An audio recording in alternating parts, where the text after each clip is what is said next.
आज आहे माझ्या मुलाचा ॲन्युअल फंक्शन, पण मी तयाऱ्या करून देते माझ्या बहिणींच्या. नमस्कार मंडळी. ज्या शाळेत अगस्त्या जातो त्याच शाळेत माझ्या दोन्ही बहिणी टीचर म्हणून आहेत. तर सगळ्यात पहिले तर त्यांची तयारी करून दिली, मग अगस्त्याला तयार केलं आणि ही आमच्या साईडची मुलगी आहे, ती माझ्याकडे मेकअप करायला आलेली, तिची पण तयारी करून दिली आणि त्यानंतर मी स्वतः तयार होऊन मी लोकेशनवर पोहोचली. तर इथे तुम्ही बघू शकता खूप लोकं जमली होती. सगळ्यात पहिले तर कार्यक्रमाचा प्रारंभ झालं आणि त्यानंतर ही आहे माझी सगळ्यात लहान बहीण जी अँकरिंग करते. सुरुवात ही छान गणपतीच्या गाण्यापासून झाली.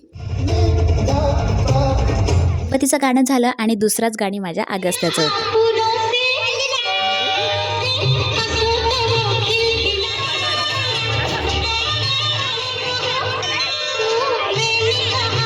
अगस्त्याचा डान्स झालं, एकामागे एक छान छान डान्स आम्ही बघितले आणि त्यानंतर घरी यायला निघालो.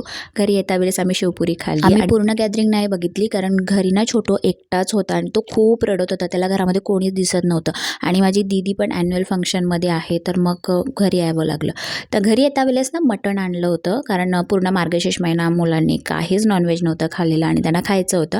तर छान कांदा वगैरे परतला, त्यावर मसाले वगैरे शिजवले आणि त्यानंतर मसाले शिजल्यानंतर मटण टाकून घेतलं आणि छान मटण आपल्याला वाफवायचं आहे. जेवढं तुम्ही भाजी वाफवाल ना तेवढीच तुमची भाजी खूप सुंदर होते, खूप टेस्टी होते.